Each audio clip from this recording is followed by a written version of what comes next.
चलिए आज पहली डिस्कशन क्लास की शुरुआत कर रहा हूं। जैसा मैंने आपसे बताया था कि सिलेबस में बहुत सारी इंपॉर्टेंट जितने एस्पेक्ट्स थे वो सब मैंने डिस्कस कर दिए। उन सब के वीडियोस आपके पास हैं। Almost complete syllabus that was in detail, पूरे डिटेल के साथ एक एक टॉपिक आपको हमने पढ़ा डाला है। और उस टॉपिक में जो लोअर जियोलॉजी का पोर्शन है उसमें फाइलम की स्टडीज हैं। उसके बाद कार्डेट्स की बात मैंने वेल इन डिटेल पढ़ाई है, फिशेस के बारे में बताया है, एम्फीबियन के डिटेल्स बढ़ाए, इनके टाइप्स की बात आपको पढ़ा रखी है। साथ में एम्फीबियंस में फिर रेप्टाइल्स की बात की हुई है, यूरोमैस्ट्रिक्स पूरा डिटेल में आपको पढ़ा चुके हैं। और उसके बाद फिर बर्ड्स की बात भी कर ली, पिजियन की बात भी कर ली, और जो डेवलप्ड मैमल्स हैं उनकी भी चर्चा आपसे काफी गहराई से मैंने अपने लेक्चर्स में की है। जो बालाजी ट्यूटोरियल के नाम से जो ऐप है उस ऐप पर, और उस ऐप में जो भी लोग जुड़े हुए हैं उन पर वो सारे वीडियोस वेल इन डिटेल है। सारे के सारे सिलेबस का पार्ट वो ऑलरेडी रिकॉर्डेड वीडियोस में सब बैच में अवेलेबल है। अब आपकी जिम्मेदारी है कि आप अपने कमजोर पार्ट को बार बार देख करके उसको रिवाइज करें, और रिवाइज करने के बाद फिर प्रैक्टिस करें और अपने एग्जाम में जाएं। आप सबकी ये मांग थी, आप सबकी इच्छा थी कि एक क्लास कुछ दिनों की वो आपसे मैं ऑर्गेनाइज करूं, और जरूरी भी होती है because you are going to appear in the very important examination of LT GIC। तो LT GIC से पहले ये आपकी मांग थी और मेरी भी इच्छा थी कि मैं क्लासेस ले लूं।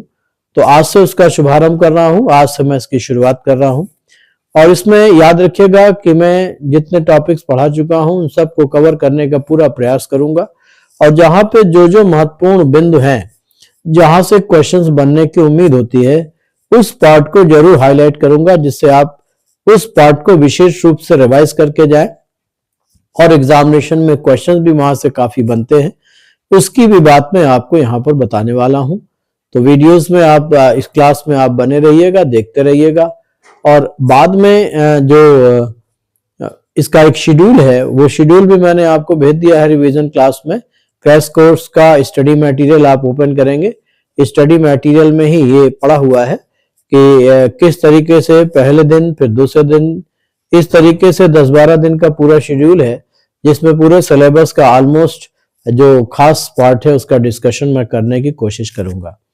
तो चलिए आज की शुरुआत करें। जैसा कि आज आपको मैंने मैसेज में भेजा था, क्लास में भी आज कई लोगों का आगमन हो गया है। प्रियंका सिंह हैं, सुबोध कांत चतुर्वेदी हैं, उदिता यादव हैं, एंड देन विनय कुमार यादव हैं। सभी को मेरा नमस्कार, good evening to all of you. अब जो बातें मैं करने चल रहा हूं उसको बहुत ध्यान से समझिएगा।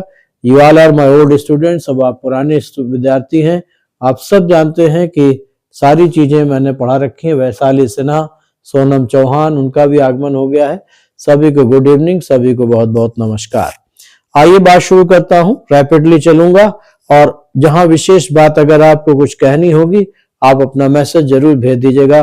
टॉपिक में भी कहीं कोई चीजें आपको अगर कंफ्यूज कर रही हैं या आपको लगता है कि ये बात से चीजें आपको समझ में नहीं आई हैं, आप अपना मैसेज लिख करके यहाँ भेज दीजिएगा। मैं मैसेजेस आपके देखता रहूंगा बीच बीच में। तो चलिए, जो बात मैंने कही थी कि आज के इस चर्चा में आपसे बात जो करनी है वो एक पहला बड़ा कॉमन टॉपिक है जहां से सब्जेक्ट की शुरुआत होती है, and that is the taxonomy. अब टैक्सोनॉमी से जो प्रश्न की बात हम करें तो टैक्सोनॉमी इतना वाइड चैप्टर है कि इससे प्रश्न कहीं से भी पूछे जा सकते हैं। जैसे एक दो बार प्रश्न आ गया था, the term taxonomy was given by. आप सबको इसका उत्तर पता होगा, मुझे पता है, क्योंकि शुरुआत ही मैं इससे करता हूं। एक फ्रांस के वैज्ञानिक थे जिनका नाम डी कंडोल था, उन्होंने टैक्सोनॉमी शब्द दिया था। अब टैक्सोनॉमी की डिफिनीशन के 3 एस्पेक्ट्स होते हैं। एक कहलाता है क्या, उसे कहते हैं क्लासिफिकेशन, और दूसरे को कहते हैं आइडेंटिफिकेशन, और फिर तीसरे को कहते हैं नॉमेनक्लेचर। तो इन 3 एस्पेक्ट के बारे में आपने डिटेल में पढ़ रखा है। ग्रुपिंग ऑफ ऑर्गेनिज्म को क्लासिफिकेशन, नेमिंग ऑफ ऑर्गेनिज्म को नॉमेनक्लेचर, और किसी जीव को उसका स्थान उपलब्ध कराना आइडेंटिफिकेशन कहलाता है। जहां तक इस पार्ट से इंपॉर्टेंट क्वेश्चन की बात करते हैं तो याद रखिएगा, जो नॉमेनक्लेचर का पार्ट है इससे प्रश्न बनने की संभावनाएं बनती हैं टैक्सोनॉमी की, जहां तक हम बात करते हैं। क्योंकि नॉमेनक्लेचर में जो फादर ऑफ टैक्सोनॉमी है उनको कभी घिसे पिटे सवाल में पूछा जाता है। और फादर ऑफ टैक्सोनॉमी के बारे में कार्ल वॉन लीनी जैसे ये 3 शब्दों का नाम है। एक क्वेश्चन ऐसा दिखा था जिसमें कोट किया गया था, Carl von Linné becomes Carlos Linnaeus after prescribing binomial nomenclature. ये एक क्वेश्चन था कि ये 3 शब्दों का नाम कैरोलोस लीनियस इसमें कैसे बदल गया था। तो याद रखिएगा कि जब सब जीवों का नाम इन्होंने 2 शब्दों में किया तो अपने नॉमेनक्लेचर को भी 2 शब्दों से कर दिया, तो उसको हम बाइनोमियल नॉमेनक्लेचर कहते हैं। एक इंपॉर्टेंट पार्ट बनता है जहां तक हम बात करते हैं नॉमेनक्लेचर की। अब इस नॉमेनक्लेचर में ध्यान रखिएगा, लीनियस की एक बड़ी कॉमन बुक है, इसको भी कई बार पूछा गया है। इस किताब का नाम है सिस्टेमा नेचुरी। इस किताब का 10वां एडिशन ये भी कभी कभी पूछा जा सकता है। ये 1758 में आया था, इसलिए ये इंफॉर्मेशन आपके काम की है रिगार्डिंग द क्वेश्चन कि the book was published earlier. इसके 10 एडिशन थे, पहले पब्लिश हुई थी, लेकिन 10वां एडिशन सबसे इंपॉर्टेंट है। उसी में इनका सबसे इंपॉर्टेंट वर्ड था binomial nomenclature. This is one important part, एक महत्वपूर्ण हिस्सा है जिस पे आपको गौर करना चाहिए प्रश्नों के लिए। इसके बाद जब हम इससे आगे बढ़ते हैं तो इस बाइनोमियल से आगे चल करके जो ट्राइनोमियल नॉमेनक्लेचर है, इसमें कुछ जीवों का नामकरण मैंने आप बता रखा है, यानी 3 शब्दों वाले नाम में ह्यूमन का जो नेमिंग है उसको भी आपको याद रखना चाहिए कि अब मॉडर्न नेम में हमारा नाम होमो सैपियंस सैपियंस है। कोई टिकलिश सवाल डेवलप कर दें, क्योंकि अब हमारा नॉमेनक्लेचर बाइनोमियल नहीं है बल्कि हमारा नॉमेनक्लेचर ट्राइनोमियल हो चुका है। क्योंकि जो ट्राइनोमियल नॉमेनक्लेचर था इसलिए आया था क्योंकि स्पीसीज को आप यूनिट ऑफ क्लासिफिकेशन कहते हैं। इस स्तर पे आने पर सारे कैरेक्टर किसी जीव जाति के समान हो जाते हैं, लेकिन कुछ ऐसी भी जातियां हैं जहां पर स्पीसीज पे आने के बाद भी डिफरेंस इन कैरेक्टर्स रिमेनिंग होते हैं। उन स्पीसीज के लिए एक तीसरी कैटेगरी ऐड की जाती है जिसे सब स्पीसीज कहा जाता है। इसमें ह्यूमन का एग्जाम्पल है। ह्यूमन के 2 एंसेस्टर्स के नाम भी हैं, humans Homo sapiens neanderthalensis, Homo sapiens fossilis. Homo sapiens fossilis is the Cro-Magnon, Homo sapien neanderthalensis is Neanderthal man. इनमें बेसिक सिमिलरिटी थी, लेकिन इनकी क्रेनियल कैपेसिटी अलग होने की वजह से एक character, but that is very important, यानी little and remarkable difference in character जब मिले तो एक कैटेगरी ऐड की गई और आज हमारा नाम है होमो सैपियंस सैपियंस। तो अगर प्रश्न में ये प्रश्न बने कि मॉडर्न रिसेंट मैन का जूलॉजिकल नेम क्या है, एक ऑप्शन में होमो सैपियंस लिखा हो, एक ऑप्शन में होमो सैपियंस सैपियंस लिखा हो, वो आंसर सही होगा। इस तरीके के टिकलिस्ट क्वेश्चन भी कभी कभी फ्रेम किए जाते हैं। Point is clear. तो ये बात आपकी हो गई अबाउट द टैक्सोनॉमिक डिटेल्स। बाकी इतिहास की सारी बातें बहुत सारी हैं, ये एक इंपॉर्टेंट एस्पेक्ट है जिस पे आपको गौर करना होगा, गौर करना चाहिए। इसके बाद फिर जब आप आते हो एग्जैक्ट टैक्सोनॉमी के पार्ट पे, तब अगला इंपॉर्टेंट एस्पेक्ट जिस पर क्वेश्चन डेवलप होने की संभावनाएं बनती हैं वो बनता है about the classification on the basis of characters. लक्षणों के आधार पर समूहों का निर्माण। और समूहों के निर्माण में आप जानते हैं कि सबसे पहला जो क्लासिफिकेशन आता है, क्योंकि कैटेगरीज हैं, टैक्सा हैं जिनको हम रैंक कहते हैं, उनमें लोअर टू हायर टैक्सा है, ऑब्लिगेट कैटेगरीज कुल जो 7 होती हैं, इंटरमीडिएट कैटेगरी उनके बीच में पाई जाती है। ये सारे प्रश्न हैं जनरल जो पूछे जा सकते हैं। लेकिन अगर हम एक्सट्रैक्ट की बात करते हैं, इसके निचोड़ की बात अगर हम निकाल करके आते हैं, तो इसके निचोड़ में ध्यान रखना होगा आपको कि अब जो प्रश्न बनेगा that will B regarding the first classification and that is the kingdom theory.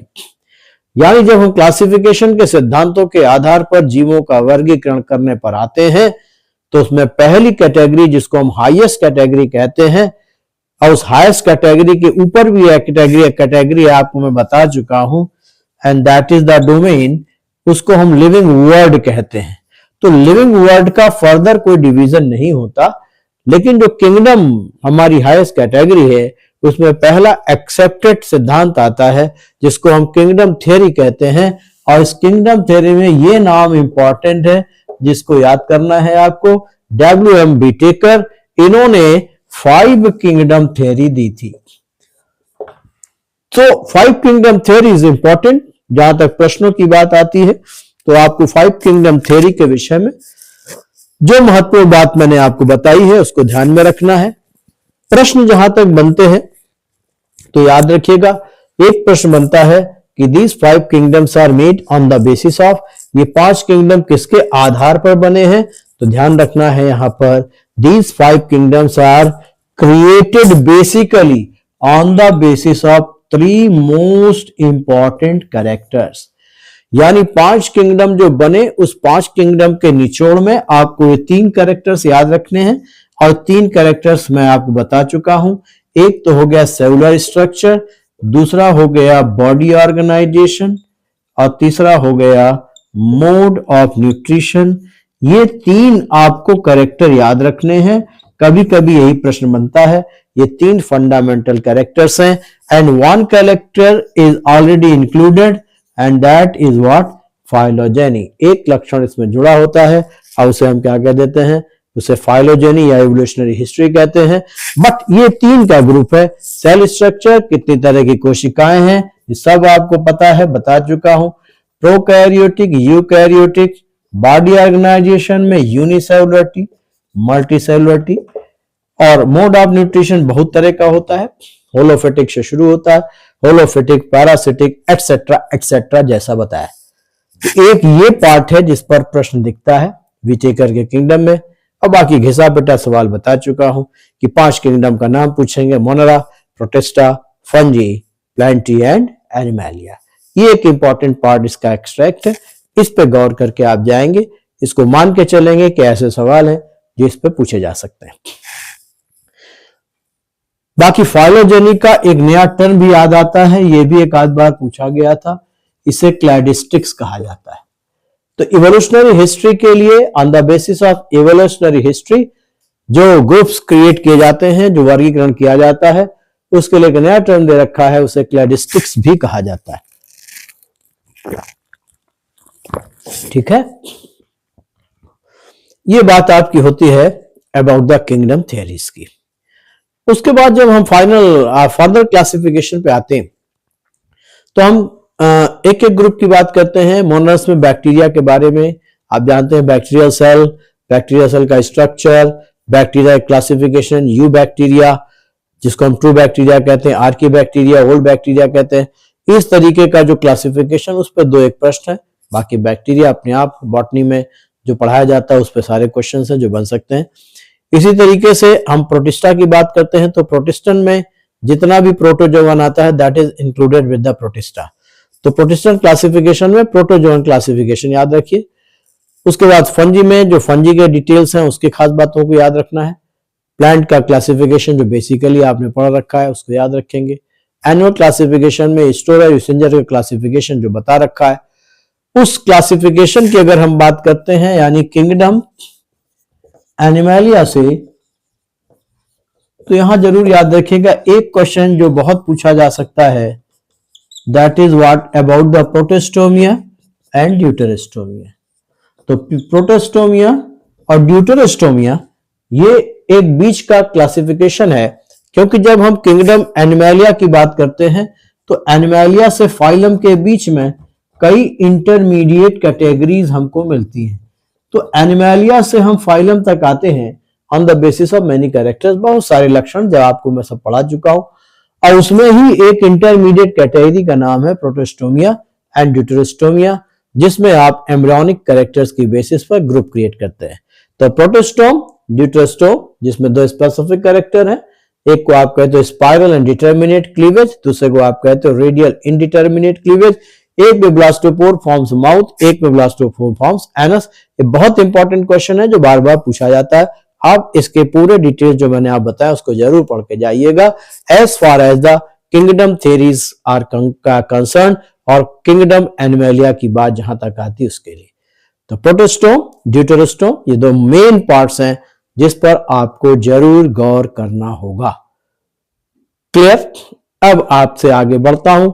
The first animal kingdom and that is the protozoa. तो 1 यूनिट का एक्सट्रैक्ट मैंने निकाल करके आपके सामने रखा। यूं तो मैं कहता हूं कि हर टॉपिक को जितना मैंने पढ़ाया है दैट इज वेरी इंपॉर्टेंट, लेकिन उसका निचोड़ मैंने आपके सामने यहां प्रस्तुत किया। अब जो लोग आज क्लास में हो, आप बताओ कि इस निचोड़ से आपको चीजें समझ में आती हैं या आपके मन में अभी कोई और भी प्रश्न है जो आप हमसे पूछना चाहते हैं। मैंने आपके सामने एक्सट्रैक्ट डाल दिया है। जहां तक आपके प्रैक्टिस पेपर की बात है, वो प्रैक्टिस पेपर भी आज आपको मैं अपलोड करने की पूरी कोशिश करूंगा। तो आप प्रोटोजोआ का और टैक्सोनॉमी का पेपर अगर आपको मिलता है, उसमें बहुत सारे प्रश्न होंगे, पूरा का पूरा प्रश्न होगा। ये तो मैंने आपको इंपॉर्टेंट एस्पेक्ट एक्सट्रैक्ट बताया है आपके प्रैक्टिस के लिए, वो भी मैं पूरी तरह से कोशिश करूंगा कि एप्लीकेशन के पार्ट में पढ़ जाए। तो उनको देख करके आप उसको सॉल्व कर लेंगे और उसके क्वेश्चंस के आंसर देख लेंगे। किसी क्वेश्चन में अगर कोई कंफ्यूजन होता है तो हमसे आप अगली क्लास में डिस्कस कर लेंगे। क्लियर? तो फिलहाल जो भेजा आपको बताया, 1 मिनट में भेज दीजिए कि यस सर, आपका जो नजरिया है, जिस नजरिए के लिए मैंने क्लास अरेंज की है वो सही है।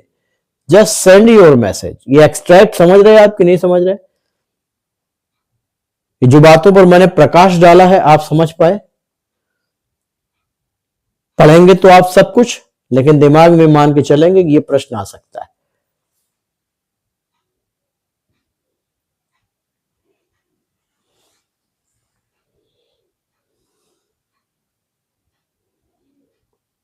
हाँ, वैशाली का मैसेज आ गया। हाँ ठीक है, बिल्कुल सही चीज है। उदिता को भी समझ में आ गया, प्रियंका सिंह को भी समझ में आया है, जोया को भी समझ में आ गया है। ऐसे आपका कॉन्फिडेंस बढ़ना है, बिल्कुल सही बात है। सुबोधकांत, प्रभात विश्वास, ठीक है, बात आप समझते चल रहे हैं। पुराने क्लास से एक्सट्रैक्ट को आप लेते चल रहे हैं, ये अच्छी बात है। चलिए, ये शिखर सिंह को क्लास क्यों नहीं शो हो रही? आप जाके अपना चेक करिए, आप क्लास क्यों नहीं शो हो रही हो? आपका नेट की प्रॉब्लम है। आपका मैसेज आ रहा, इसका मतलब you are in the class, आप क्लास में हैं। ठीक है, आप चेक करिए, अपना नेट चेक करिए। ओके, चलिए अब आता हूं अगली बात पे, and that is what? That is the phylum protozoa.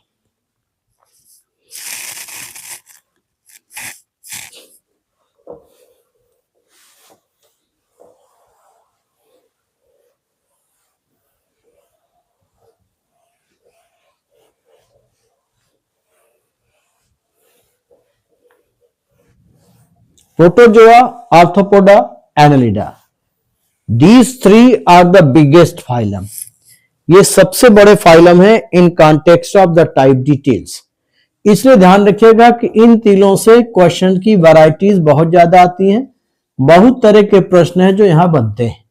तो फाइलम प्रोटोजोआ में फर्स्ट एनिमल, जोआ एनिमल की बात अगर हम करते हैं, विटेकर के किंगडम को लेते हैं, तो आपको पता है कि इसको हम प्रोटिस्टा के अंतर्गत पढ़ते हैं।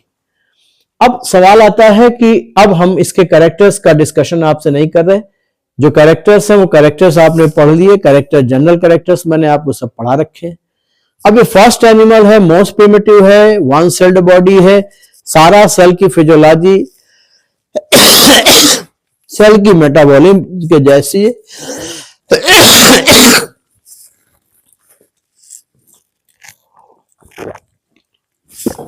यानी सेल मेटाबॉलिज्म उसके जैसे ही आपकी इसकी पूरी पूरी इंटरनल फिजियोलॉजिकल डिटेल्स हैं। प्रश्न की जब बात आती है तो इसके क्लासिफिकेशन पे आइएगा, और सबसे पहला जो घिसा-पिटा सवाल है जो अक्सर पूछा जाता है, that is the basis of classification. और वहां भी बताया, फिर बता रहा हूं, यहां पर 2 तरह के ऑप्शन मिलते हैं। एक लिखा जाता है टाइप्स और दूसरे ऑप्शन में लिखा जाता है presence and absence of locomotory organs. ठीक है, तो आपको ये याद रखना है कि the basis of classification of phylum protozoa, that is what? That is the types of locomotory organ. अब टाइप्स ऑफ लोकोमोटरी ऑर्गन के हिसाब से आपके दिमाग में आ जाना चाहिए कि इसमें कितने क्लासेस हैं। There are 4 classes. पहले क्लास को हम कहते हैं दैट इज व्हाट? सार्कोडिना। दूसरे क्लास को हम कहते हैं मास्टेगोफोरा, तीसरे क्लास को हम कहते हैं स्पोरोजोआ और चौथे क्लास को हम कहते हैं सीलिएटा। एक छोटा क्लास है जिसको मैंने छोड़ दिया है, जिसको पैलिनेटा मैंने बताया था, but there are 4 main classes. अब 4 मेन क्लासेस में ये बेसिस जो कहती है कि सार्कोडेना में स्यूडोपोडिया है, ठीक है, मास्टिकोफोरा में फ्लैजिला है, सीलिएटा में सीलिया है। Then question arises, Sporozoa is without locomotory organ, घिसा पिटा सवाल।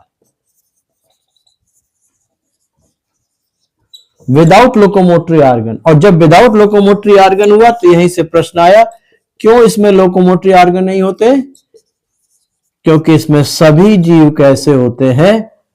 दे are parasites and most of the endoparasite. ज्यादातर सब कैसे होते हैं? बॉडी के अंदर होते हैं, फ्लैजुलम की कोई जरूरत नहीं है। बॉडी के अंदर जो फ्लूइड है, मीडियम है, कहीं ना कहीं से आसानी से वो उनके माध्यम से एक से दूसरी जगह पे चले जाते हैं। तो ये सारा प्रश्न इंपॉर्टेंट बन गया आपका कि टाइप्स के आधार पर तो है ही, लेकिन उपस्थिति अनुपस्थिति के आधार पर भी एक क्लास बना हुआ है, and that is the class Sporozoa. और स्पोरोजोआ का घिसा पिटा सवाल है, इट कंटेन्स ऑल पैरासाइट्स, इसमें सभी परजीवी जीव इंक्लूड किए जाते हैं। क्लियर? अब इनके अपने एग्जाम्पल्स हैं, इनके एग्जाम्पल्स को आपको याद करना है। अगर फर्दर डिटेल्स में जाते हैं तो 1-2 सवाल मैं वहां भी बता चुका हूं कि सार्कोडेना में लार्जेस्ट अमीबा का नाम आपको याद रखना चाहिए, जिसको कोएस कहा जाता है। इसका जूलॉजिकल नेम पेलोमिक्सा है, ये आपको याद रखना पड़ेगा। नॉर्मल जो अमीबा है वो 150 का माइक्रोन का, और ये 500 माइक्रोन का। तो अक्सर सवाल आता है लार्जेस्ट अमीबा का नाम, तो कोएस जनरल है और पेलोमिक्सा इसका जूलॉजिकल नेम है, आपको याद रखना है। It may be a question, ये कभी पूछा जाने वाला सवाल है। मास्टिकोफोर्स में आपको ध्यान रखना है, 2 तरह के मास्टिकोफोर्स हैं, एक विथ फोटोसिंथेटिक पिगमेंट्स है, इसे उसको फाइटोमास्टिकोफोरा बताया। एक विदाउट फोटोसिंथेटिक पिगमेंट्स है, जिसमें फोटोसिंथेसिस का पिगमेंट नहीं है, उसमें पैरासाइट्स मिल जाएंगे, और जिसमें फोटोसिंथेटिक पिगमेंट्स फ्री लिविंग होंगे। एक फाइटो और एक जू।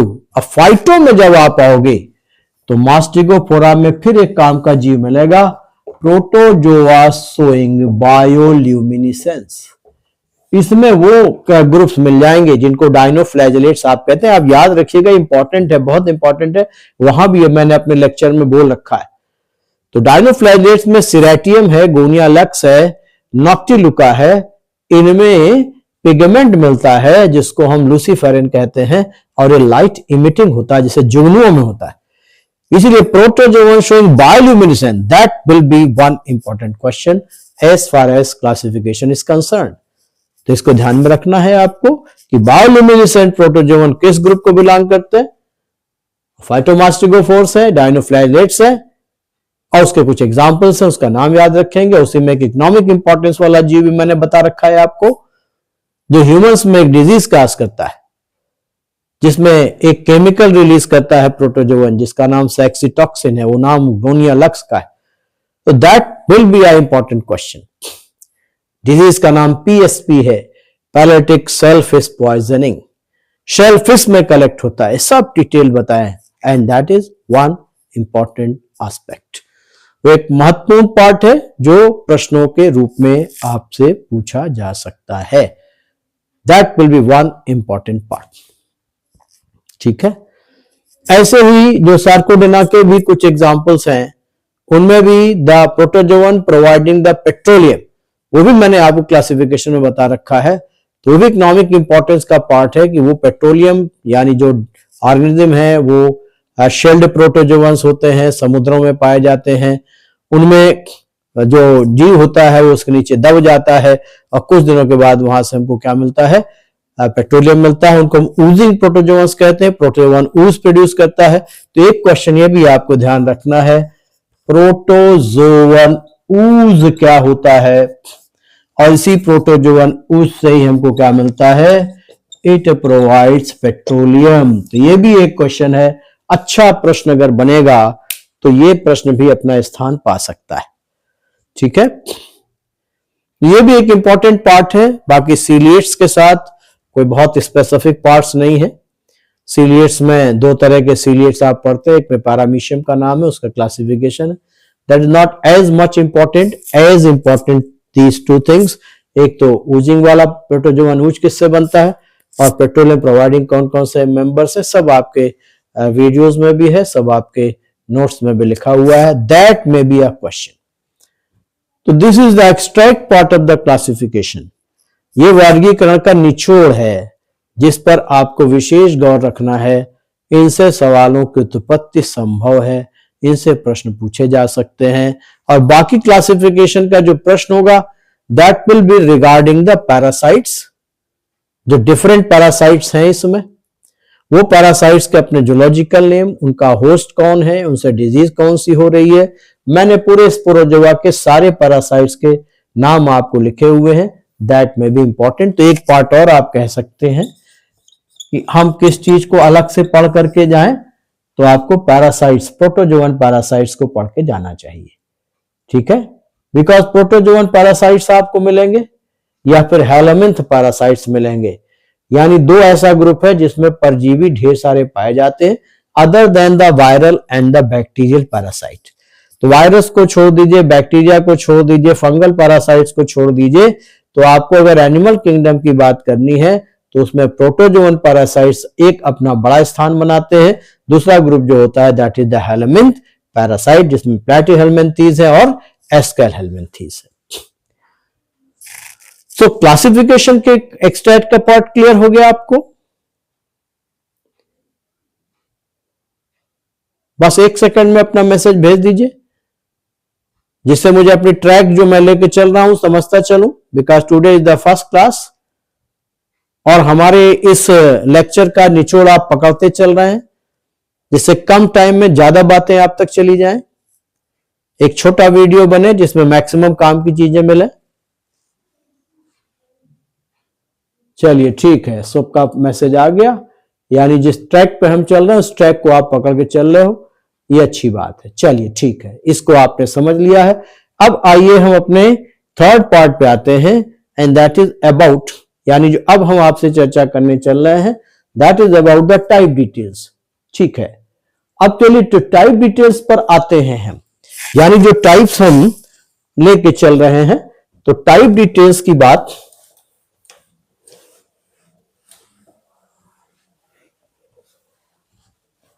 अब प्रोटोजोवन टाइप्स ढेर सारे हैं और इनसे प्रश्नों के ढेर सारे अंबार भी लगे होते हैं, बहुत सवाल हैं जिससे पूछे जाते हैं। तो आइए हम आपसे थोड़ी थोड़ी सी चर्चा पे जो मेन क्वेश्चन बनने वाले एरियाज हैं उस पे मैं अब लाइट डालने चल रहा हूं। That is about the protozoan types. अब अगर हम प्रोटोजोवन टाइप्स की बात करते हैं, अगर हम प्रोटोजोवन टाइप्स की बात करते हैं तो याद रखिएगा अमीबा से उतने क्वेश्चन नहीं बनने हैं। Not many questions can be asked from the amoeba, but the more question can be asked from the ant amoeba. तो आपको इससे कुछ जनरल प्रश्न बनेंगे जो कि कतई डिफिकल्ट नहीं होंगे, आप अपने वीडियोस देख के उसको निकाल सकते हैं। जहां तक प्रश्नों की अंबार की बात हम करते हैं, ज्यादा मैक्सिमम इंपॉर्टेंट पार्ट की बात करते हैं, that is the parasitic amoeba and that is ant amoeba.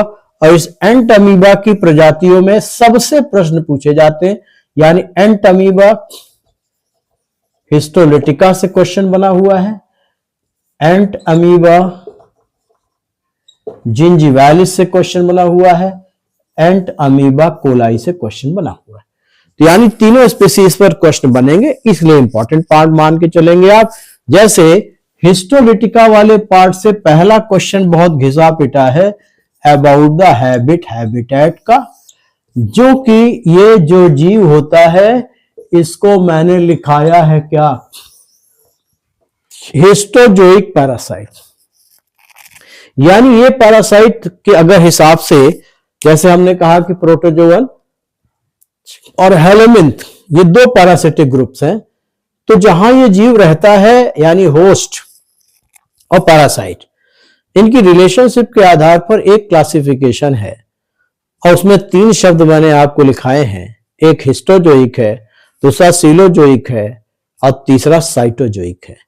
यानी parasite living inside the cell, parasite living in the tissues, parasite living in the cavity, और उसके एग्जांपल्स भी लिखाए हैं। तो ये पैरासाइट हिस्टोजोइक है हैबिट हैबिटेट के अनुसार। ये भी प्रश्न पूछा जाता है, म्यूकोसा, सब म्यूकोसा ऑफ कोलन में मिलता है, not only in humans but in their ancestors, यानी मंकीज में भी पाया जाता है, एप्स में भी पाया जाता है। तो ये एक इंपॉर्टेंट पार्ट है कि ये कोलन का पैरासाइट है, लार्ज इंटेस्टाइन के पहले पार्ट को दीवारों में रहता है। फिर इसकी एडल्ट स्टेज को आप क्या कहते हो, उसे आप मैग्ना कहते हैं या ट्रोपोजोइट कहते हैं, दैट इज इंपॉर्टेंट पार्ट। इनकी जो लाइफ साइकिल है उस लाइफ साइकिल को आप मोनोजेनेटिक कहते हैं, दैट इज इंपॉर्टेंट क्वेश्चन। अब इनकी लाइफ साइकिल यानी इसकी जो लाइफ साइकिल चलती है उस लाइफ साइकिल का नॉन पैथोजेनिक पार्ट अगर प्रश्न में पूछ लिया जाए, नॉन पैथोजेनिक एंड पैथोजेनिक, ये भी प्रश्न है। तो नॉन पैथोजेनिक, पैथोजेनिक में ये तो एडल्ट है, ये तो खाए पिएगा, क्योंकि कहां रहता है, दीवारों में, इसीलिए इसको पैथोजेनिक फॉर्म कहते हैं, रोग पैदा करने वाला। लेकिन जब ये डिवाइड होकर के ल्यूमेन में आता है तब उसको हम क्या कहते हैं, नॉन पैथोजेनिक, और वो छोटा, इसीलिए उसका नाम माइन्यूटा, सिस्ट से पहले का, इसीलिए उसे प्री सिस्टिक फॉर्म का नाम देते हैं, that is called what, pre cystic form. तो ये नॉन पैथोजेनिक फॉर्म्स हैं, ठीक है। तो ये दोनों इंपॉर्टेंट पार्ट हैं, इसको याद में रख के आपको चलना होगा। Clear, pathogenic, non pathogenic. इसके बाद एक क्वेश्चन पूछा जाता है जो कि बहुत कॉमन होता है, एक रॉड लाइक बॉडी जिसको क्रोमेटॉइड बॉडी कहा जाता है। ये क्रोमेटॉइड बॉडी सिर्फ सिस्टिक फॉर्म्स में पाई जाती है। तो सिस्ट के अंदर एक रॉड लाइक बॉडी मिलेगी जो कलेक्शन ऑफ रिबोन्यूक्लियोप्रोटीन है, सब आपने पढ़ रखा है। वो पूछा जाता है rod like body is present in which form, तो आंसर होगा सिस्टिक फॉर्म। वहां पर बताया है कि आगे चल करके ये अपने मैच्योर स्टेट में जब बनता है, when it goes in the division, जब डिवीजन में जाता है तो ये धीरे धीरे समाप्त हो जाता है, टूट करके साइटोप्लाज्म में बिखर जाता है। क्योंकि जो सिस्ट होता है उस सिस्ट में पहले बाइन्यूक्लिएट और फिर ट्राइन्यूक्लिएट सिस्ट बनते हैं, सॉरी टेट्रा न्यूक्लिएट, बाई से टेट्रा, 1 से 2 और 2 से 4। तो ये जो टेट्रा न्यूक्लिएट सिस्ट बनता है इसमें खत्म हो जाता है। और डीप का प्रश्न बनेगा तो क्रोमेटॉइड बार आर बॉडीज फाउंड इन, और उसमें ऑप्शन में लिखा होगा प्री अर्ली सिस्ट या मैच्योर सिस्ट, अर्ली सिस्ट या यूनिन्यूक्लिएट सिस्ट, मैच्योर सिस्ट या टेट्रा न्यूक्लिएट सिस्ट। अगर ऐसे ऑप्शन आए तो आंसर हमेशा क्या करिएगा, अर्ली सिस्ट या यूनिन्यूक्लिएट सिस्ट।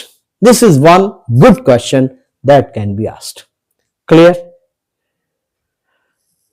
अब बात आती है कि अब अगर इसका इन्फेक्टिव फॉर्म पूछा जाए तो आप जानते हैं टेट्रा न्यूक्लिएट बाहर आएगा, नए जीव में जाएगा, नए ह्यूमन में डिजीज काज करेगा, तो नया फॉर्म इसका क्या कराता है, that is called tetra nucleate cyst. Infective form tetra nucleate cyst. इतनी सी बातें इसकी इंपॉर्टेंट है। बाकी जो जिंजीवालिस है उसका इंपॉर्टेंस इसलिए है कि उसमें सिस्टिक फॉर्म नहीं होता, घिसा पिटा सवाल याद रखिएगा। वहां पर सिर्फ ट्रोफोजोइट इन्फेक्टिव होता है, क्योंकि उसमें ट्रोफोजोइट स्टेज ही बनती है और उसका transfer direct contact mouth to mouth होता है, इसलिए उसमें सिस्टिक फॉर्म नहीं होते। कोलाई में ऑक्टा या 16 न्यूक्लियाई सिस्ट इन्फेक्टिव होता है, ये याद रखिएगा। तो 3 इंपॉर्टेंट पार्ट्स हैं जो इसके प्रश्न का रूप ले सकते हैं। और एक बहुत रेयर क्वेश्चन जो मुझे दिखा था उसकी भी चर्चा आपसे मैं कर देता हूं कि जब हिस्टोलिटिका का इन्फेक्शन होता है तो उस हिस्टोलिटिका के इन्फेक्शन को पता करने के लिए पैथोलॉजी में टेस्ट होता है, और वो टेस्ट होता है स्टूल टेस्ट। उसमें लिखा गया था कि उसमें डायमंड शेप्ड क्रिस्टल्स पाए जाते हैं। ये मैंने लिखाया हुआ है। तो ये भी प्रश्न है जो रियरली एक आध बार मुझे दिखा है।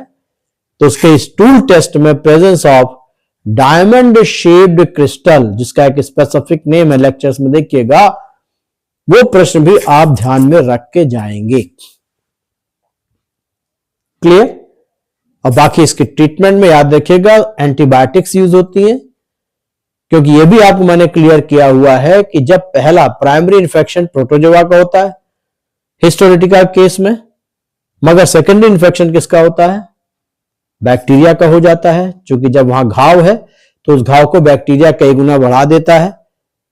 और इसका जस्ट उल्टा होता है जिंजिवालिस में, जहां पर प्राइमरी इन्फेक्शन बैक्टीरियल होता है और प्रोटोजोआ उसको क्या करता है, यानी एंटामीबा जिंजिवालिस उसको इनहेंस करता है। डिजीज का नाम जिंजिवालिस का पायरिया आपको बताया हुआ है। तो pyorrhea is a bacterial disease,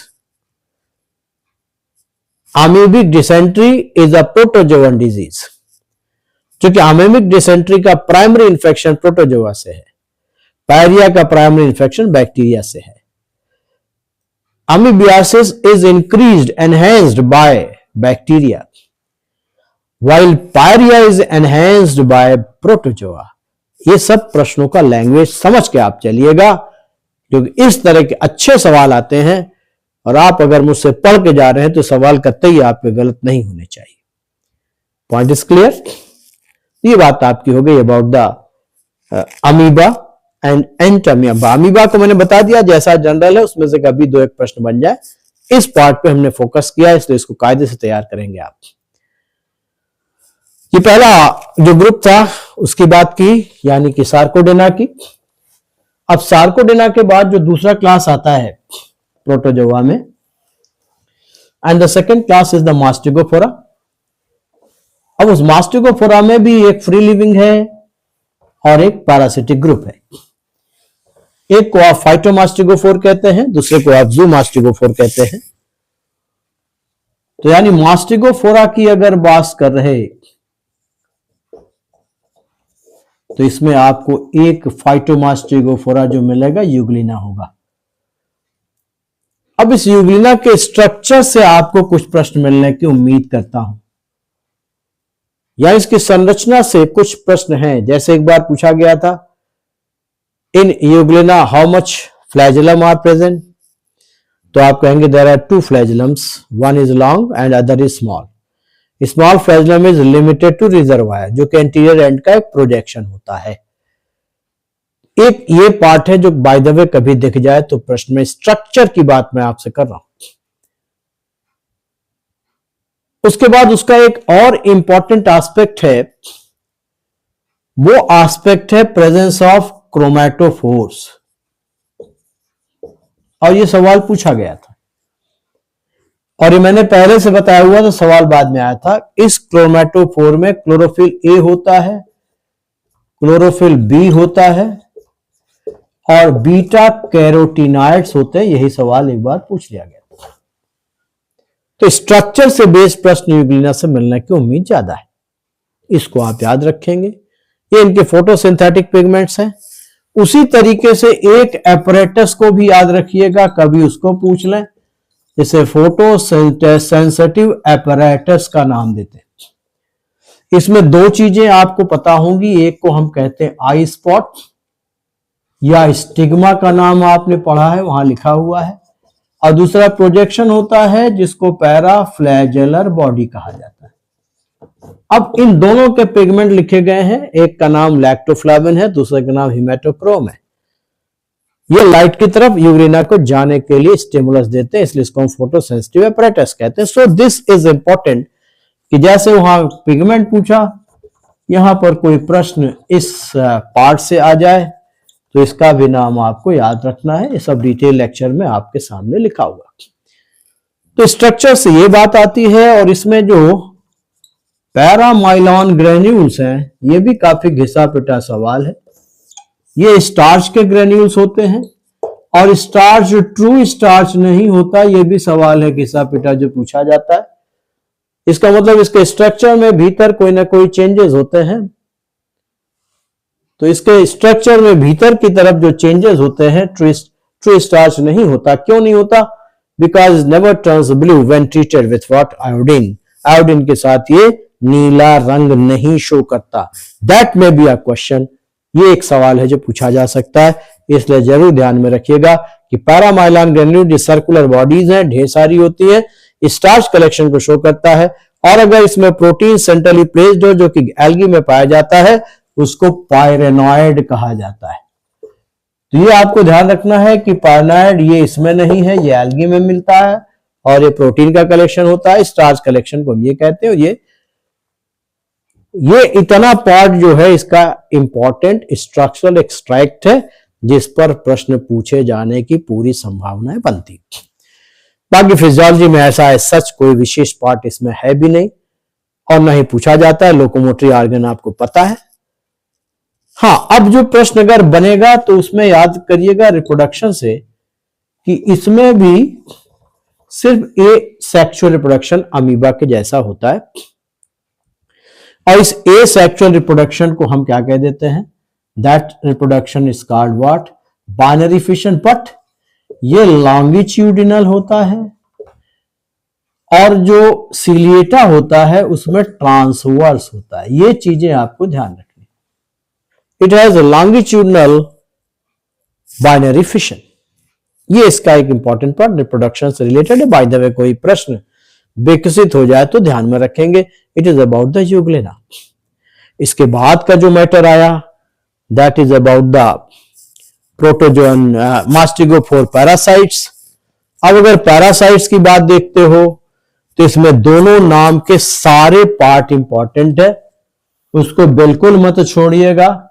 जो मैंने आपको बहुत विशेष रूप से बहुत डिटेल में इसीलिए पढ़ाया है कि कोई भी प्रश्न अगर कहीं घूमा एग्जामिनर का दिमाग और प्रोटोजोआ से उसके मन में प्रश्न बनाने की बात पैदा हुई तो वो कभी भी नहीं छोड़ेगा ट्रिपैनोसोमा को, वो कभी भी नहीं छोड़ेगा लिस्मानिया को। तो अब इस ट्रिपैनोसोमा के स्ट्रक्चर में अंडुलेटिंग मेम्ब्रेन क्या है ये याद करें। ठीक है, इनके भीतर कुछ स्पेसिफिक कलेक्शंस हैं जिन्हें वॉल्यूटिन ग्रेन्यूल्स कहते हैं, ये याद करें। पोस्टीरियर ओरिजिन ऑफ फ्लैजुलम, ये इसका इंपॉर्टेंट मॉर्फोलॉजिकल कैरेक्टर है, वो ध्यान में रखिएगा। इतने पार्ट ऑफ बॉडी इसकी स्पिंडल शेप्ड है because it is a parasite, चाहे ये हो और चाहे ये हो। इतना तो बहुत इंपॉर्टेंट पार्ट है जो कि स्ट्रक्चर से रिलेटेड है। स्ट्रक्चर के बाद फिर लाइफ साइकिल में बहुत रेयर क्वेश्चंस बनते हैं इसके, लेकिन उस लाइफ साइकिल में भी ध्यान रखिएगा एक फॉर्म पाया जाता है जिसे क्राइथ्रिडियल फॉर्म कहा जाता है। इस फॉर्म का एक प्रश्न बना हुआ है जो इसके स्ट्रक्चर से रिलेटेड है, जिसमें फ्लैजुलम की ओरिजिन एंटीरियर टू न्यूक्लियस होती है, यानी उसमें जो फ्लैजुलम है वो एंटीरियर पार्ट से ओरिजिनेट होता है ना कि पोस्टीरियर पार्ट से। बाकी जो इनके इन्फेक्शन की स्टेजेस है, मेटासाइक्लिक फॉर्म, ये सब जो लाइफ साइकिल में उसको आप एक बार देख सकते हैं। बट स्पेशली क्राइथ्रिडियल फॉर्म पर प्रश्न पूछे जाते हैं जो कि पूछे गए सवालों के साथ है। और सबसे मोस्ट इंपॉर्टेंट पार्ट है अबाउट द डिजीज, और उस डिजीज को आप खूब डिटेल में पढ़ के जाएंगे जिसको आप क्या कहते हो? Sleeping sickness. That is called what? Sleeping sickness. और फिर इस स्लीपिंग सिकनेस की टाइप्स, वैरायटी, वेक्टर्स, ये सब मैंने खूब डिटेल में पढ़ाया हुआ है आपको। आप 4-5 जो लिखाए हैं एकदम रट के जाइएगा, कोई कंफ्यूजन ना हो। यहां से सवाल आने की उम्मीद सबसे ज्यादा है। और यही स्थिति किसके साथ है? लिस्मानिया डोनोवेनाई के साथ है। कालाजार डिजीज पाई जाती है, डम फीवर पाया जाता है। सब बिल्कुल रटा रहना चाहिए, कहीं कोई कंफ्यूजन की गुंजाइश ना हो। It is the most important part of the 2 parasites. Clear? ये बात आपकी होगी अबाउट द मास्टिगोफोरा। क्लियर? अब मास्टिगोफोरा के बाद आते हैं जो सबसे भयानक ग्रुप है, दैट इज अब उसको तो मैं पूरा का पूरा इंपॉर्टेंस देता हूं, and that is the Sporozoa. मैं बार बार आपसे कहता हूं कि प्रोटोजोन पैरासाइट्स पर आपको मैक्सिमम क्वेश्चंस मिलेंगे, बार बार कह रहा हूं इस बात को। फ्री लिविंग्स पर कम क्वेश्चन मिलेंगे, पढ़ाया मैं सब कुछ हूं। इसलिए आपको भी ध्यान में रख के चलना है कि जब हम स्पोरोजोआ पे आए तो प्लाज्मोडियम को तो छोड़ ही नहीं सकते। अब प्लाज्मोडियम के हिस्ट्री पर प्रश्न आ जाते हैं, इसके डिस्कवरर का नाम पूछ लिया जाता है। तो चार्ल्स लेवरान को हम छोड़ नहीं सकते, ठीक है। रोनाल्ड रास को छोड़ नहीं सकते। रोनाल्ड रास का डिस्कवरी कब हुआ था, इस पर भी प्रश्न आ गया। इसलिए आप मान के चलेंगे कि आपको प्लाज्मोडियम का हिस्ट्री भी पढ़ना होगा, इस पर भी क्वेश्चन बन सकता है। बाकी प्लाज्मोडियम का सबसे इंपॉर्टेंट पार्ट फिर वही बनेगा, that will be what, life cycle. और लाइफ साइकिल के साथ इसके दोनों फेजेस हैं, यानी एसेक्सुअल एंड सेक्सुअल। इसीलिए इसकी लाइफ हिस्ट्री कैसी है, डाइजेनेटिक है। बाकी दो पैरासाइट भी बताए थे, उसकी लाइफ हिस्ट्री भी डाइजेनेटिक है, दो होस्ट होते हैं। अब इस डाइजेनेटिक लाइफ हिस्ट्री में एसेक्सुअल और सेक्सुअल दोनों अलग अलग हैं। एसेक्सुअल आप ह्यूमंस में पाते हो और सेक्सुअल आप फीमेल एनाफलीज में पाते हो। तो लाइफ साइकिल से इसका इन्फेक्टिव स्टेज पूछा जाएगा कि ह्यूमन में इन्फेक्शन की शुरुआत कहां से होती है, स्पोरोजोइट्स होती है। ब्लड में जाने के बाद एक कितने दिनों के बाद ये पहुंच जाता है हमारे लिवर सेल्स में, कितने टाइम के बाद, तो टाइम पीरियड लगभग हाफ एन आवर है। आधे घंटे में सारे स्पोरोजोइट्स गायब हो जाते हैं, इस पर प्रश्न बन सकते हैं। लिवर सेल्स को ये पियर्स करके फिर क्रिप्टोजोइट में बदलता है, वो आपको याद रखना है। एडल्ट फॉर्म क्रिप्टोजोइट का फिर जिस डिवीजन में जाता है उस डिवीजन पर प्रश्न बनते हैं, उसको मल्टीपल फिशन कहा जाता है। अब मल्टीपल फिशन दोनों में है, यानी एसेक्सुअल में भी होता है, एसेक्सुअल रिप्रोडक्शन का तरीका मल्टीपल फिशन है। ये मल्टीपल फिशन ह्यूमन में दो जगह होता है, एक होता है कहां पर, that is in the liver cell and other is in the RBC. तो दो तरह की है और इनके लिए कॉमन टर्म क्या कहलाता है, इसको साइजोगोनी कहते हैं। तो टू टाइप्स ऑफ साइजोगोनी अगर पूछ ले तो एक लिवर साइजोगोनी और दूसरी व्हाट, दूसरी इर्थोसिटिक साइजोगोनी। प्रोडक्ट दोनों के कॉमन होते हैं, जिन्हें क्या कहा जाता है, मीरोजोइट्स कहा जाता है। ज्यादा मीरोजोइट्स कहां बनते हैं, सबका डिटेल आपको मैंने बहुत बृहद रूप से पढ़ा है। तो लाइफ साइकिल में प्रोडक्ट्स पूछे जा सकते हैं, जहां तक लाइफ साइकिल की बात है। इसमें साइजोगोनी होती है, इसमें स्पोरोगोनी होती है, सेक्सुअल में, फीमेल में। स्पोरोगोनी के प्रोडक्ट को याद रखेंगे, स्पोरोजोइट्स कहा जाता है, साइजोगोनी के प्रोडक्ट को मीरोजोइट्स कहा जाता है, ठीक है ना। इस तरह का प्रश्न है जो इनमें पूछा जाता है। साइकिल्स जो पाई जाती हैं उसमें एक्सोइस्थोसिटिक और पोस्ट इस्थोसिटिक, ये रेयर होती है, ये अलग सी होती है। एक्सो तो सब में पाई जाती है मगर पोस्ट तो रेयर होती है।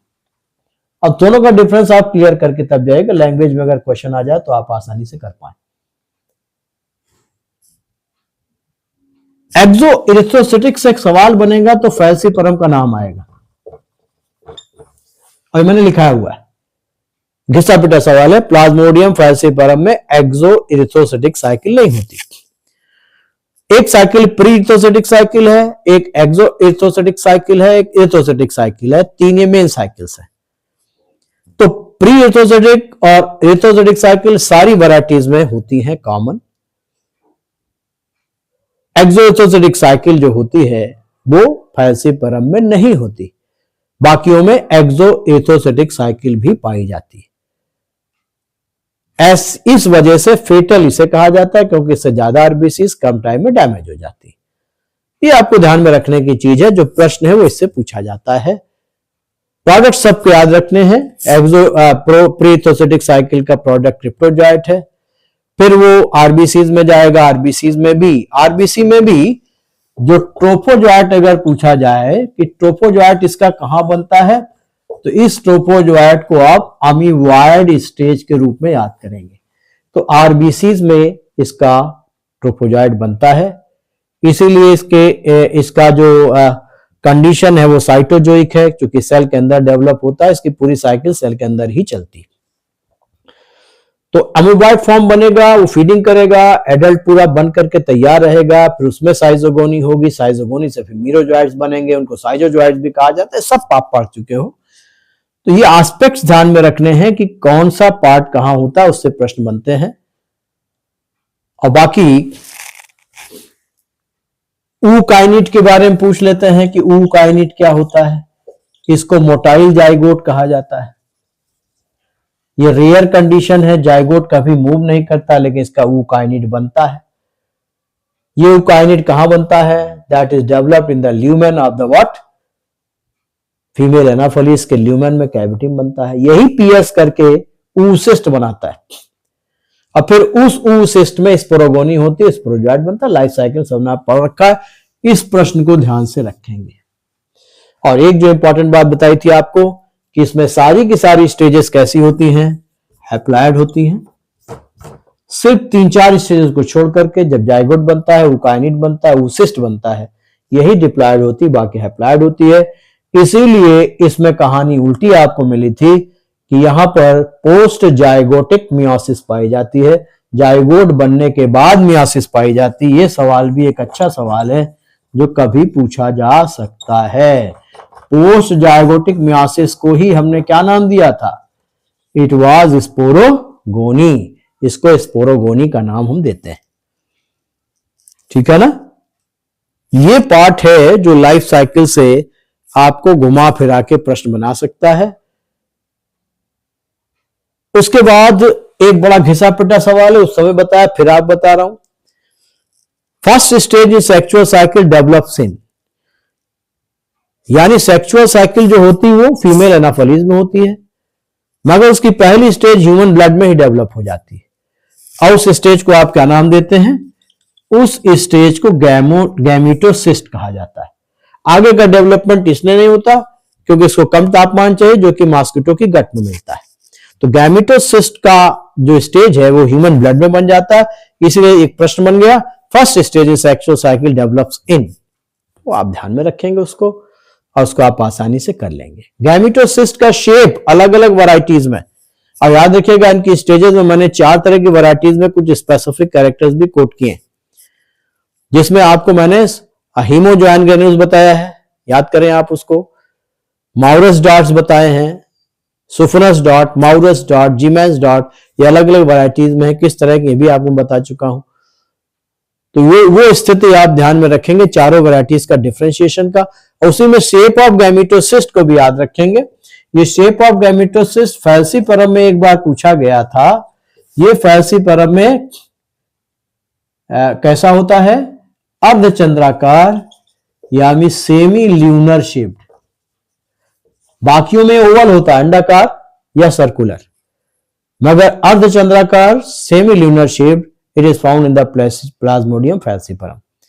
तो एक रेयर पार्ट था, इस पर एक बार प्रश्न आ गया था। Semi lunar shaped gametocyst are found in, ठीक है। तो ये है plasmodium is very important one. इससे बहुत सारे सवाल हैं। अगर प्रोटोजोआ पे कोई एग्जामिनर जाता है तो उसको ज्यादातर सवाल ढूंढने की इच्छा कहीं से अगर होती है तो दैट इज द प्लाज्मोडियम, ठीक है। बाकी इसके साथ मोनोसिस्टिस है, उसकी पोजीशन खाली याद कर लेंगे, दैट्स ऑल। किसमें पैरासाइट होता है ये पूछा जाता है। अब मोनोसिस्ट के 3 क्वेश्चन बताए थे आपको। साइजिगाई क्या होता है ये पूछा गया, बहुत पूछा गया है, घिसा पिटा सवाल है साइजिगाई, इसको कभी मत भूलिएगा। मोनोसिस्टिस में साइजिगाई कहां होते हैं? 2 मोनोसिस्टिस आपस में अटैच हो जाते हैं, उसको साइजिगाई कहा जाता है। इसकी इन्फेक्टिव स्टेज जो होती है इट स्पोरोजाइट स्टेज की होती है। तो ये 3-4 खास एस्पेक्ट वहां भी मैंने आप बता रखे हैं, उसको आप प्रश्न के रूप में याद कर सकते हैं। तो ये आपकी बात हो गई about the plasmodium and the sporozoans. And the last one is the ciliates. इसके बाद प्रोटोजोआ में जो अंतिम पार्ट आता है दैट इज द सीलिएटा। अब जो सीलिएटा है उसमें एक इंपॉर्टेंट टाइप डिटेल्स है जिसको हम पैरामीशियम कहते हैं। अब पैरामीशियम से जब प्रश्न डेवलप करते हैं तो 2 एक रेयर प्रश्न हैं जो पूछे जाते हैं। बाकी पैरामीशियम फ्री लिविंग है, अमीबा और यूग्रिना के जैसा। और इस पैरामीशियम के स्ट्रक्चर पे जब प्रश्न बनते हैं तो इसमें ओरल कैविटी इंपॉर्टेंट पार्ट लेके आता है। इस ओरल कैविटी की ओपनिंग को आप साइटोस्टोम कहते हैं। उसके बाद गलेट खुलता है, उससे आगे चल करके उससे जो बनती हैं वो अपने स्ट्रक्चर्स के रूप में होती है। और दूसरा इंपॉर्टेंट पार्ट, इसका सबसे इंपॉर्टेंट पार्ट जिस पर अच्छे सवाल फंसाने वाले जो दिख रहे हैं वो है इंफ्रासीलियरी सिस्टम का। इस इंफ्रासीलियरी सिस्टम के डिटेल्स आपको पढ़ने होंगे, जो मैंने आप बता रखे हैं कि इसमें ट्राइकोसिस्ट भी मिलता है जो इसी इंफ्रासीलियरी सिस्टम का पार्ट होता है।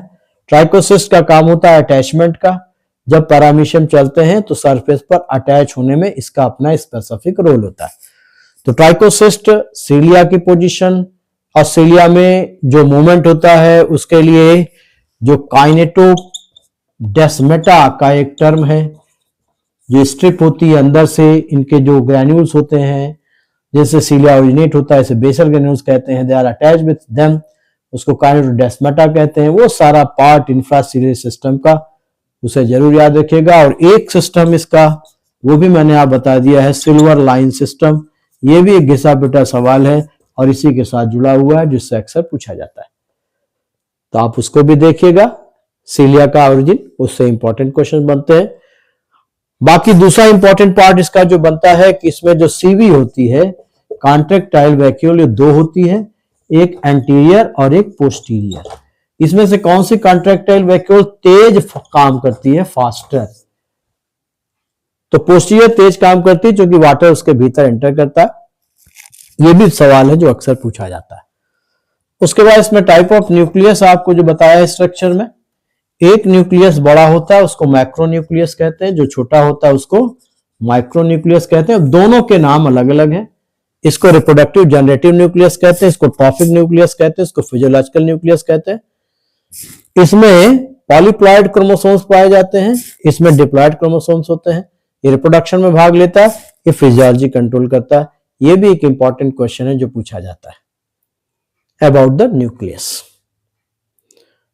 ठीक है, ये इसके स्ट्रक्चर से रिलेटेड पार्ट्स हैं। और फिर उसके बाद फिजियोलॉजी, इसकी नॉर्मल फिजियोलॉजिकल प्रोसेसेस हैं, उसमें कहीं कोई बहुत बड़े विशेष एस्पेक्ट नहीं होते।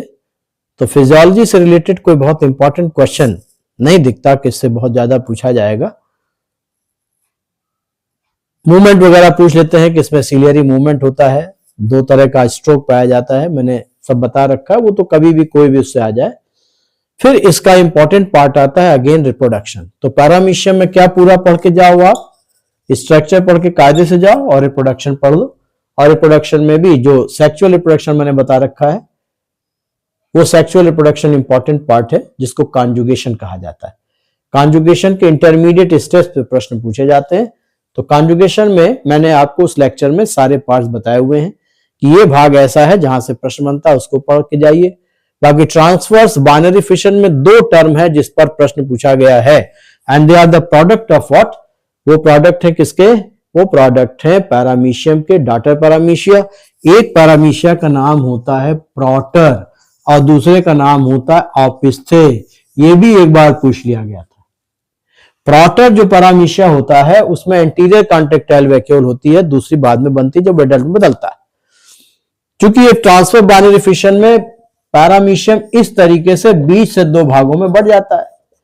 तो एक तो ऊपर वाली चली जाती है, उसको आप प्रोटर कह देते हैं, और नीचे वाली चली जाती है उसको ऑपिस्थे कह देते हैं। बाकी बाद में रीजनरेट करते हैं बाकी के जो पार्ट्स होते हैं। तो proter and opisthe are the asexual production, ये एसेक्सुअल प्रोडक्ट हैं और उस डिवीजन को हम ट्रांसवर्स बाइनरी फिशन का नाम देते हैं। ये भी एक इंपॉर्टेंट पार्ट है जो प्रश्नों के रूप में आपसे पूछा जा सकता है, अक्सर सवाल इससे पूछे भी गए। इसके लिए दो नाम हमने आप बता दिए थे, होमोथिटोजेनिक डिवीजन, ये किसको कहते हैं? ट्रांसवर्स बाइनरी फिशन को। लॉन्गिट्यूडिनल बाइनरी फिशन में क्या होता है? सिमेट्रोजेनिक डिवीजन उसका नाम दिया गया है। और normal binary fission, simple binary fission, that is in the amoeba. तो अमीबा, यूग्लेना, पैरामीशियम, तीनों में जो बाइनरी फिशन है, तीनों का डिफरेंशिएशन बिल्कुल क्लियर कट आपको मैंने किया हुआ है, आशा है आपको याद होगा। ठीक है, it is about the last detail. और ये मैंने आपको 1 घंटे के भीतर टैक्सोनॉमी और प्रोटोजोआ का लगभग लगभग पूरा रिवीजन करा डाला है, उसका एक्सट्रैक्ट निचोड़ दिया है। अब आपकी जिम्मेदारी है कि आप लेक्चर्स को देख करके दिमाग में चीजें बिठा लीजिए। बाकी मल्टीपल चॉइस का मटेरियल भी मैं कोशिश करूंगा अपलोड कर दूं, उसके क्वेश्चंस कर डालिएगा। कुछ नया आएगा तो उसको पूछ लेंगे, कुछ नया भी आएगा तो उससे परेशान मत होइएगा। इतने पार्ट अगर आप तैयार कर लेंगे, मुझे आशा है कि 99% क्वेश्चंस आपके सॉल्व हो जाएंगे। क्लियर? अब आप अपना मैसेज भेजें, मैं अपना काम कर चुका हूं।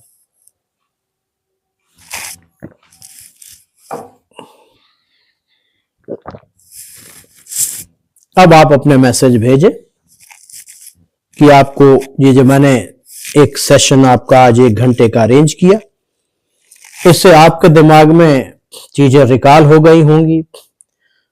जो हमारे सारे स्टूडेंट हैं वो रिवाइव हो गए होंगे, उन्हें समझ में आ गया होगा कि ये हमारा रेंज है। ठीक है ना? चलिए, मैसेज अब आपका मैं देखना शुरू करता हूं।